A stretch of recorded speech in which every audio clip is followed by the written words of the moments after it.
Wisdom establishes before it directs. Welcome to Wisdom Daily Meditation. This is a space to slow down and let God's wisdom establish what urgency cannot. This is your moment to be present. As we sit with Scripture today, allow the Word to steady your thoughts and gently order your day. Let be and be still and know, recognize, and understand that God is God. Now, inhale and exhale. Let's begin. Proverbs 15. A gentle answer turns away wrath, but a harsh word stirs up anger. The tongue of the wise commends knowledge, but the mouth of fools gush out folly. Yahweh's eyes are everywhere, keeping watch on the evil and the good. A gentle tongue is a tree of life, but deceit in it crushes the spirit. A fool despises his father's correction, but he who heeds reproof shows prudence.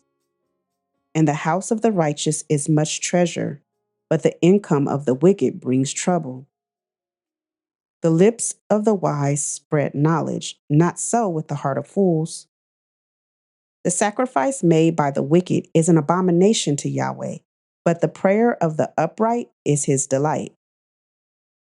The way of the wicked is an abomination to Yahweh, but he loves him who follows after righteousness.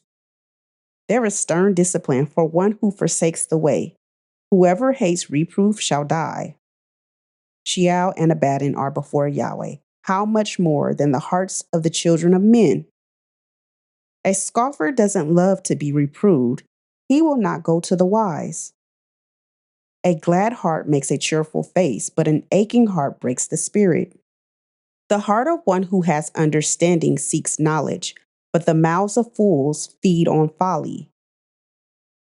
All the days of the afflicted are wretched, but one who has a cheerful heart enjoys a continual feast. Better is little with the fear of Yahweh than great treasure with trouble. Better is a dinner of herbs where love is than a fattened calf with hatred. A wrathful man stirs up contention, but one who is slow to anger appeases strife.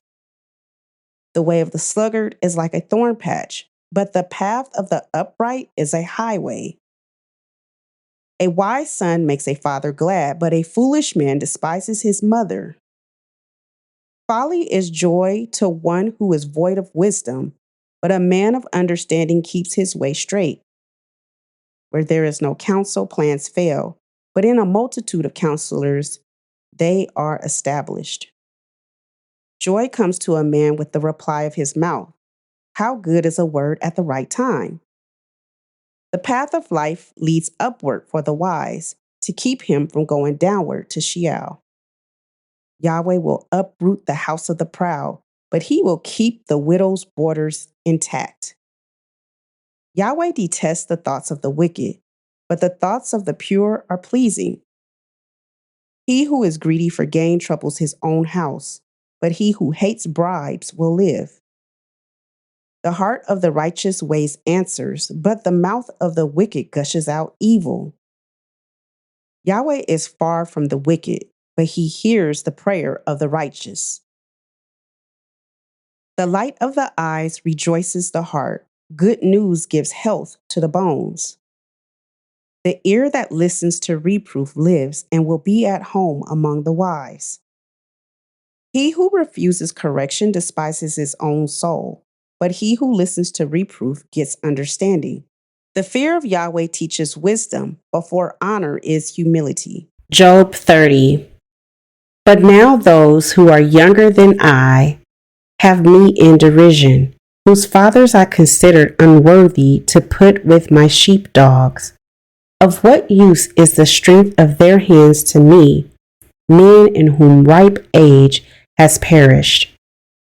They are gaunt from lack and famine. They gnaw the dry ground in the gloom of waste and desolation. They pluck salt herbs by the bushes. The roots of the broom tree are their food. They are driven out from among men. They cry after them as after a thief, so that they dwell in frightful valleys and in holes of the earth and of the rocks. They bray among the bushes. They are gathered together under the nettles. They are children of fools, yes, children of wicked men. They were flogged out of the land. Now I have become their song. Yes, I am a byword to them. They abhor me. They stand aloof from me and don't hesitate to spit in my face. For he has untied his cord and afflicted me, and they have thrown off restraint before me. On my right hand rise the rabble. They thrust aside my feet. They cast up against me their ways of destruction. They mar my path. They promote my destruction without anyone's help. As through a wide breach they come. They roll themselves in amid the ruin. Terrors have turned on me. They chase my honor as the wind.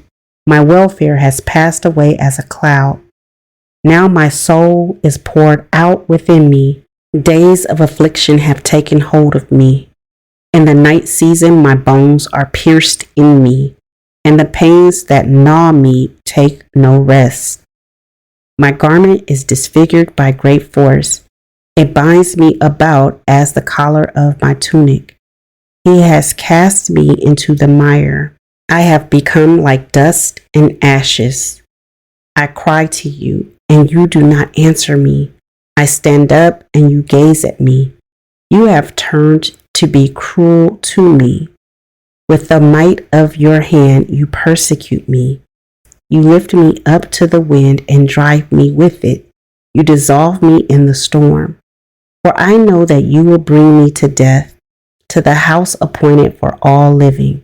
However, doesn't one stretch out a hand in his fall, or in his calamity therefore cry for help? Didn't I weep for him who was in trouble? Wasn't my soul grieved for the needy? When I looked for good, then evil came. When I waited for light, darkness came. My heart is troubled and doesn't rest. Days of affliction have come on me.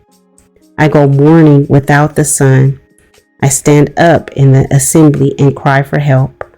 I am a brother to jackals and a companion to ostriches. My skin grows black and peels from me. My bones are burned with heat. Therefore my harp has turned to mourning, and my pipe into the voice of those who weep. Thank you for listening to Wisdom Daily Meditation. If you desire to grow spiritually by staying rooted in Scripture, not rushing the Word, but letting it take root, I invite you to continue this practice with us on YouTube at youtube.com/@the-renewal-well. There we gather weekdays at 6:30 a.m. Pacific Time for our devotional reset, reading the Word slowly, returning to it daily, and allowing Scripture to form how we listen, discern, and live. This is a space for nourishment before movement, so wisdom can be received and obedience can be steady. I look forward to meeting you there. And may the Lord bless you and keep you. May the Lord cause his face to shine upon you and be gracious to you. May the Lord lift up his countenance towards you and give you peace. Have an amazing day.